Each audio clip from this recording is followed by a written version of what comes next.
Hello bachcho, let's read the question. The question says which of the metabolite is common to respiration mediated breakdown of glycerol, carbohydrates and protein. Question के अंदर हमसे पूछा गया है कि given में से कौन सा मेटाबोलाइट बेसिकली क्या होते हैं जो हमारे बॉडी के अंदर फॉर्म हो रही है, जिनका कोई ना कोई जो है हमारी बॉडी के अंदर फंक्शन होता है, ठीक है, बॉडी के मेटाबॉलिज्म के अंदर कोई ना कोई रोल प्ले करते हैं, those are molecule are known as metabolites, ठीक है।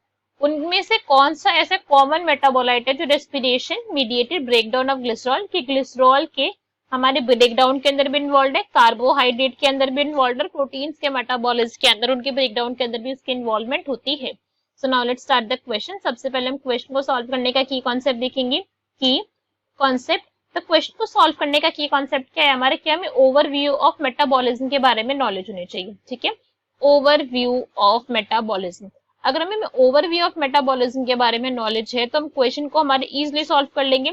अब अभी एक इमेज हम शो करेंगे यहाँ पर, उस इमेज को देख के पहली बार डरना नहीं है कि भैया क्या आ गया, ये आराम से समझेंगे, एक एक पॉइंट को अच्छे से यहाँ पे समझने की हम कोशिश करेंगे। तो यहाँ पे हमारी इमेज देख सकते हैं, इमेज के अंदर दिख रहा होगा कि भैया क्या से क्या हो गया, ये देखते देखते ऐसी वाली फीलिंग आ रही होगी कि कितना सब कुछ दे दिया, आराम से समझेंगे। बट अभी बोला तो ये क्या है, हमारी मेटाबॉलिज्म की पूरी समरी है। तो बेसिकली इस मेटाबॉलिज्म की समरी के अंदर आप देखो कि हमारे कार्बोहाइड्रेट्स हमें पता है हमारी बॉडी के अंदर डिफरेंट टाइप्स की प्रेजेंट होते हैं, ग्लूकोज है, फ्रक्टोज है, गैलेक्टोज है, डिफरेंट टाइप के होते हैं। ग्लूकोज का क्या होता है, कन्वर्जन होता है ग्लूकोज 6 फॉस्फेट के अंदर। अब यहाँ पे पूरी की पूरी हमको एक एक स्टेप नहीं दिखा रखा है, बेसिक जो मेजर स्टेप्स है यहाँ पे वो शो है। अब ग्लूकोज 6 फॉस्फेट है, ग्लाइकोलिसिस के अंदर जाएगा और ग्लाइकोलिसिस जाने के बाद उसका क्या होगा, पायरुवेट बनेगा, पायरुविक एसिड के अंदर यहाँ पे कन्वर्जन होगा।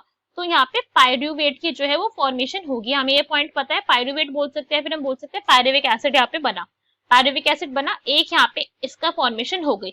अब यही पायरुविक एसिड जो है वो एसिटाइल को ए के साथ जाकर सिट्रिक एसिड साइकिल के अंदर पार्टिसिपेट करता है, ठीक है, यही वाला पायरुवेट गया। अब सिट्रिक एसिड साइकिल की वजह से क्या होता है, यहाँ पे इलेक्ट्रॉन ट्रांसपोर्ट चेन का भी यहाँ पे जो है वो जनरेशन होगी, एटीपी की फॉर्मेशन भी यहीं से होगी, है ना, एटीपी फॉर्मेशन आप देख सकते हो यहाँ पे हमको गिवन एटीपी की फॉर्मेशन भी हो रही है। एक पॉइंट हमको यहाँ पे समझ आया कि भाई कार्बोहाइड्रेट के मेटाबॉलिज्म के अंदर यहाँ पर कुछ ना कुछ रोल जो है वो प्ले हो रहा है, ठीक है। इसके साथ साथ इधर ही आप यहाँ पे ध्यान दो, तो जो हमारा ग्लूकोज है, जो ग्लूकोज 6 फॉस्फेट के अंदर कन्वर्ट हो रहा है, अगर बॉडी के अंदर कैसा हो रहा है वो, अगर वो हो रहा है उसके अंदर ज्यादा बन रहा है, ठीक है, तो उसको क्या कर रहा है, उसको स्टोर भी करवाया जा रहा है, और अगर कम हो रहा है तो उसको बैकवर्ड भी करवाया जा रहा है। अगर ग्लूकोज जो था वो ज्यादा हो गया, जो हमारे कार्बोहाइड्रेट थे वो ज्यादा हो गया, तो उसको ग्लाइकोजन की फॉर्म के अंदर स्टोर करवा दिया कि भैया जा जाके स्टोर हो जा, तो ग्लाइकोजेनोसिस हो गई कि ज्यादा बन रहा है तो स्टोर हो जाओ, और अगर कम पड़ रहा है तो ग्लूकोनियोजेनेसिस हो गई कि भैया ब्रेक डाउन हो जाए, कम पड़ रहा है बॉडी के अंदर। तो इट टोटली डिपेंड्स, ठीक है, ज्यादा हो गया तो ब्रेक डाउन कर देंगे, कम हो गया, ज्यादा हो गया तो स्टोर कर देंगे, कम हो गया तो ब्रेक डाउन कर देंगे, इट टोटली डिपेंड्स। इसके साथ साथ हम यहाँ पे हमारी बॉडी के अंदर फैटी एसिड का भी जो है वो मेटाबॉलिज्म चल रहा है। ऐसा तो होता नहीं है ना कि भैया पहले फैटी एसिड कहेगी कि पहले मैं अपना काम कर लेती हूँ, ग्लूकोज आएगा फिर उसके बाद अपना काम कर लेगा, फिर प्रोटीन आके अपना काम कर लेगी, सारी चीजें कलेक्टिवली चल रही है। हम पढ़ते अलग अलग है ताकि अच्छे से समझ आ जाए, but all things are correlated. अब फैटी एसिड है तो भैया फैटी एसिड और लिपिड है तो फैटी एसिड तो होगा, ग्लिसरॉल भी होगा। अभी जो फैटी एसिड है यहाँ पे क्या होता है, इनके फंक्शन के अंदर, इनके मेटाबॉलिज्म के अंदर a very important compound which is known as acetyl co A and pyruvate, इन दोनों के बिना भैया इसका मेटाबॉलिज्म भी नहीं चलना और हो ही नहीं पाएगा। दे आर वेरी इंपॉर्टेंट इनके मेटाबॉलिज्म के अंदर, ठीक है। तो जैसे मैंने बोला मेजर की स्टेप्स गिवन है, यहाँ पे लिपोजेनेसिस होगी, यहाँ पे क्या होगा, लिपोजेनेसिस होगी, फैटी एसिड का स्पाइरल बनेगा, सब कुछ होगा, बट यहाँ पे मेजर की स्टेप्स गिवन है।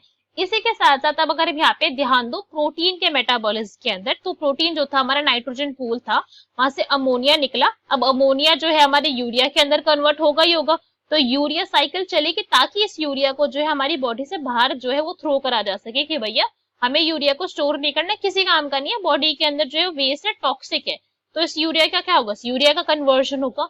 तो इस पूरी की पूरी साइकिल के अंदर दो ऐसे कंपाउंड थे जो बहुत ज्यादा इंपॉर्टेंट थे, एक था हमारा पायरुविक एसिड और एक था हमारा एसिटाइल को ए। ये दो कंपाउंड कैसे थे, ये दो कंपाउंड थे बहुत ही ज्यादा common and they are very necessary, इनके बिना तो कुछ काम चल ही नहीं रहा, हर चीज के अंदर ये इनकी इन्वॉल्वमेंट आ रही है, ग्लाइकोलिसिस हो रही है तो ये चाहिए, फैटी एसिड चाहिए तो भी ये चाहिए, प्रोटीन चाहिए तो भी ये चाहिए। देख सकते हो ना आप क्लियरली यहाँ पे कि पायरुविक एसिड यहाँ पर भी चाहिए, एसिटाइल को यहाँ पर भी चाहिए, यहाँ पर भी पायरुविक एसिड की नीड है, यहाँ पे भी एसिटाइल कोई की नीड है, फैटी एसिड के अंदर भी इन दोनों की नीड है ना, तो इन दोनों की तीनों नीड भैया है ही है। तो हमारे ऑप्शन रीड करते हैं, ए में हमें क्या गिवन है, पायरुविक एसिड, हाँ ऑप्शन ठीक है अपने आप के अंदर, कोई दिक्कत नहीं, और ऑप्शन रीड करते हैं। बी में हमें गिवन एसिटाइल को ए, तो भैया ये भी ठीक है अपने आप के अंदर, ये दो both are correct. Next is glyceraldehyde 3 phosphate, तो नो, ग्लिसरल्डिहाइड जो 3 फॉस्फेट है इसकी आपको जो आपकी ऑकरेंस देखेगी वो ग्लाइकोलाइसिस के अंदर ही क्या है, रिस्ट्रिक्टेड ज्यादा होती है, ये बाकी के अंदर पार्टिसिपेट नहीं करता है। Next is pyruvic acid and acetyl co, तो भैया ये ज्यादा अप्रोप्रिएट है ना हमारा, बिकॉज दोनों के दोनों पार्टिसिपेट कर रहे हैं, so D is our correct answer. Hope you understood it well, best of luck, thank you.